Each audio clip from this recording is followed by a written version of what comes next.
Hey everybody, it's Ben Barkey. I want to take a little bit of time to talk about how I organize a lot of my articles to make my research a lot easier. Please ignore my desktop. It's a hot mess right now, but I have this folder right here where you'll see I've broken it up into research and weekly readings. But that's not really what really helps me sort everything.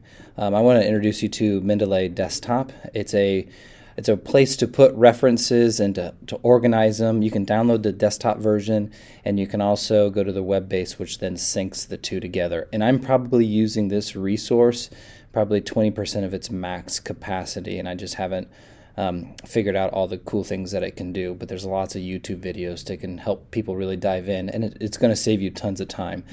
So I'm going to go ahead and open this. And you'll be able to see on the left-hand side once it loads, like all of my folders for all these classes and then some other things for my school. Here's all these documents, but that's not helpful either. This is over here. You can see the class, and I've broken up into module readings, which are right there, and then research. And you can go ahead and open this. So one of the things that I like to do at the top is you can add notes, and kind of gives you a preface of like the main conclusion and things like that.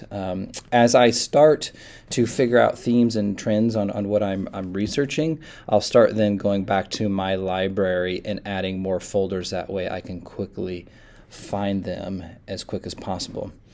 Also, within here there's a highlighting tool, so I have a way to highlight like the main ideas and really key points, which I think is also helpful. And when you print it off, if you print it in color, you'll be able to see all those comments and notes as well. So if you like a hard copy to be able to look at it, it does that.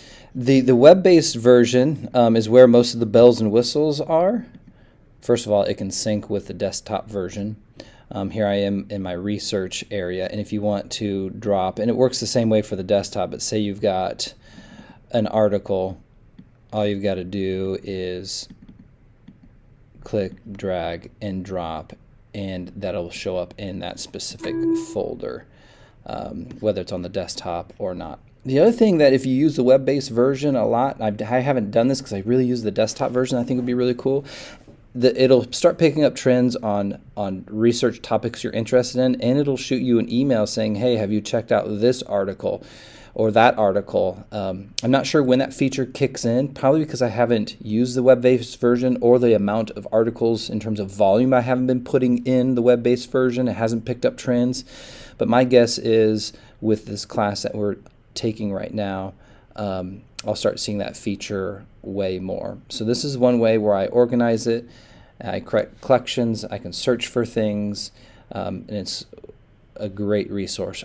At the bottom of this, or in my comment section, I'll post a couple links on YouTube that I think were also helpful on understanding this resource, because like I said, I think I'm probably using this 20% of its total value, and if we're reading 50 to 100 research articles, we've got to use some technology to help us find all of our sources way quicker. Hope everybody has a great week.